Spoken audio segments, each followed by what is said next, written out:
It's actually happening as we are now a bit over 24 hours away from the trade deadline. A bombshell report from Elliotte Friedman has dropped, revealing some huge information as it pertains to Mikko Rantanen getting traded to the Toronto Maple Leafs. Talks are starting to heat up. Things are really escalating. I'm going to break it all down in this episode, but before we get into it, a quick reminder, hit that subscribe button. If you're part of the percentage who aren't subscribed to the channel, this is the place to be for daily Leafs content. Your guys' support has been absolutely fantastic. Thank you guys for that. And multiple videos coming for you all today because we are now Christmas Eve of the trade deadline eve, and it is very interesting, Darius, because a bunch of reports have started to drop him.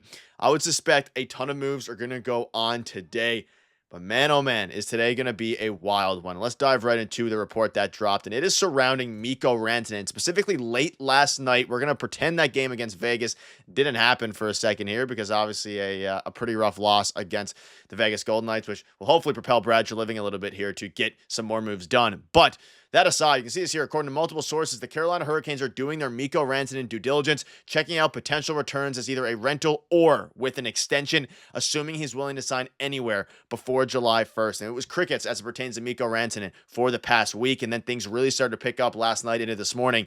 Darius, it seems that Mikko Rantanen, at this point, it seems like they're shopping him heavily, and there's a good chance he's going to get traded. You can see this here from David Pagnotta. As the Hurricanes continue to engage in Rantanen trade discussions, the Panthers are one of the teams that have expressed serious interest, along with, like Elliotte Friedman says, the Toronto Maple Leafs. You can see this here. Among the teams believed to be very interested are Toronto, Dallas, Los Angeles, and the Florida Panthers, who wouldn't want him at a $2.3 million cap hit. So a lot to take in here, but it seems like Mikko Rantanen, I mean, it's leaning towards the side of him getting traded in the next 24 to 28 hours. It's looking that way now. And I mean, looking back to when we first started talking about this, what we know is that the Carolina Hurricanes offered him a large contract, like pretty much exactly what he was asking for in Colorado. But it sounds to everyone like that he didn't accept that contract right away. He said, I have to think about it. And, things quieted down for about a week. We were talking about this last week, a week and a half ago ad nauseum, and it really quieted down over the last week because he said, hey, you know what? I'm going to take my time to make a decision here. Nobody was really reporting on it because they're like, you know what, we're going to get a decision early this week. Well, the fact that these reports are coming out now and some of the verbiage that's used is telling me that Carolina has their answer. He's not going to re-sign with them. They want to move off of him, which is, by the way, insane because they just traded for him and they traded some really good assets for him, and he's not going to re-sign, and they might not even use him for this playoff run, which is absolutely bonkers. But nonetheless, it sounds like the Florida Panthers want him at this point. And now we just went through a day yesterday where teams around the Leafs are starting to get better and pick up players that the Leafs were rumored to be kicking tires on. The Leafs have to make a move now.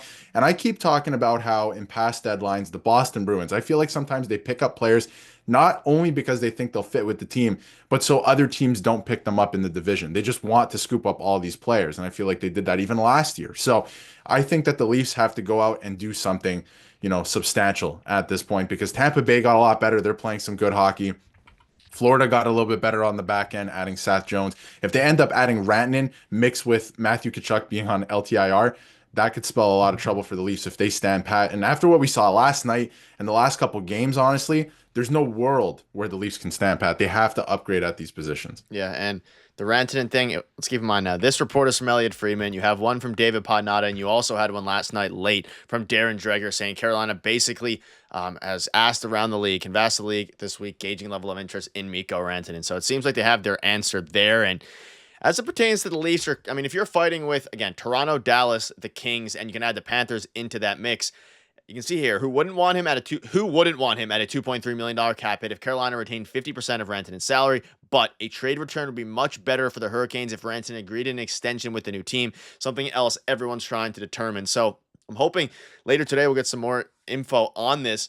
But I mean, among those teams, I feel like he would love to sign and re-sign with the Toronto Maple Leafs. I mean, I'm sure he's signed with a couple of these teams as well, depending on how things work. But we've discussed it in the past. The Leafs are absolutely the most logical spot, or Mikko Rantanen is the most logical player for the Leafs to pursue. You can justify giving up all your assets and emptying the cupboard for Mikko Rantanen if you especially if you have an extension in place. If that's something he's willing to do, I mean, I would be fine giving up, what's equivalent to at least 2 to 3 first-round picks. Obviously, you're probably talking about Minton, Cowan, and a first. Is that an overpay? Probably. But in this market, where 2 firsts you're giving up for Yanni Gord plus another serviceable player, It's a very interesting spot to be in. And if you're able to get Mikko Rantanen at this point, after the two losses we've experienced back-to-back games, I mean, the only way to really match what the other teams have been doing here would be to get a guy like Mikko Rantanen, and he'd be insurance for, of course, we have a bunch of other reports to go over in this video, but he would be insurance for Mitch Marner as well. He would be insurance for Mitch Marner. And that's kind of the reason I kind of fell in love with this idea when we learned that, Carolina would put him out there, right, for a trade. I thought that they were going to keep him for this playoff run and try to re-sign him. And that seems like it's not the issue. Now, there's a lot of other teams that we've been mentioning, like in this report, like LA, right? Like I do believe he would go to LA. He would resign in LA. I also believe that with the Toronto Maple Leafs. LA also, we heard last week, might be open to trading Quinton Byfield. So they have a really good asset there that Carolina would really want that maybe other teams don't have. So that might be more appealing to the Hurricanes as well. So maybe that's why they're still considering their options. But lots of really good options out there for obviously the Hurricanes. And I don't know if the Florida Panthers have some of the assets that they're looking for. Same with the Toronto Maple Leafs, but it could get very interesting. Like you said, Yanni Gourde and a serviceable player in Oliver Bjorkstrand go for 2 first-round picks. Like, this is a crazy market, and sometimes maybe you do have to overpay to get that step on some of your opponents and some of your competitors in the same division. So it's going to get a little crazy. All these reports are telling me that Rantanen is probably on his way out. I don't know if it comes with an extension, though. I have to be honest. I do think he would be open to re-signing Toronto. I've said that. I don't know if any team that acquires him is going to get him plus an extension, because I think Mikko Rantanen and his agent know that Chris Drury in New York is going to back up the Brinks truck for this guy come July 1st. So I'm not sure if he's going to sign an extension just yet, but you never know. Maybe he likes one of these teams in this destination, well enough that he's going to want to re-sign there. But it's going to get pretty crazy over the next 24 hours. You could also argue that the Leafs would back the trucks up if Mitch Marner leaves as well and give him all the money in the world. So it'll be interesting to see what happens there. Let us know down below. I mean, it's a bombshell report, and not just the one report.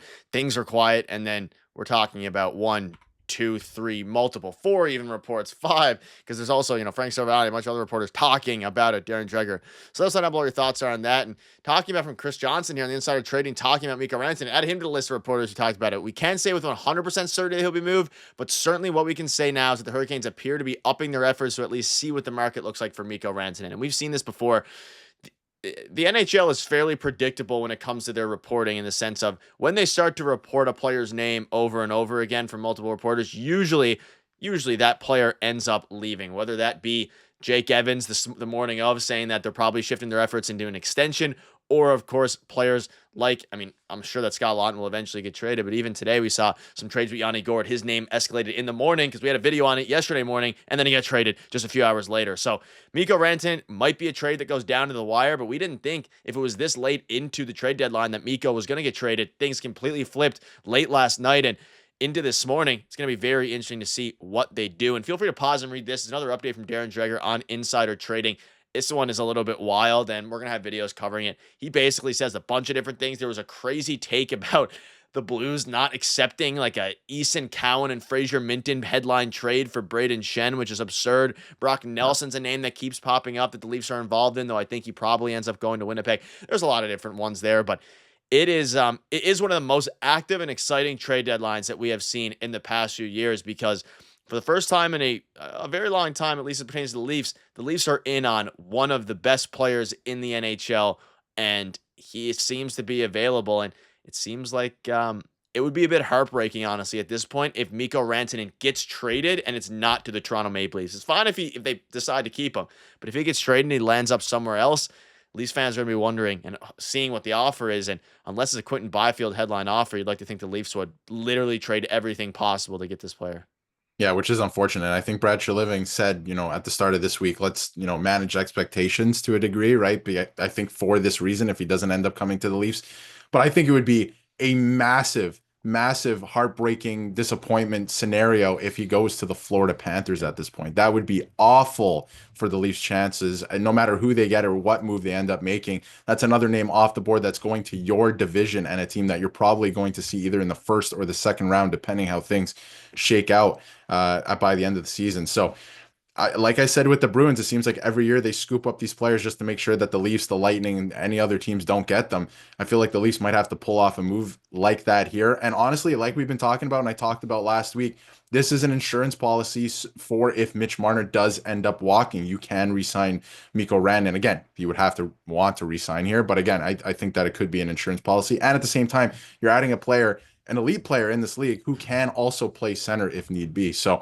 it's going to get very crazy. We're going to keep you up to date with all the latest news. And just for reference, in case if you forgot what the actual trade was, it was Marty Necas, Jack Drury, a second and a fourth. So you'd assume in any trade that Carolina is going to make, you'd want to get some of that and most of that returned back in the form of probably first-round picks. So they didn't give up a first-round pick, though you could definitely count Marty Necas as a probably better than a first-round pick in his own right there. So it's going to be interesting. Hopefully this time later, tomorrow or something like that, we can say Mikko Rantanen is a Toronto Maple Leaf, but we'll see. We're going to keep you up to date. Today is going to be a very busy day, so make sure to hit that subscribe button. See you guys later.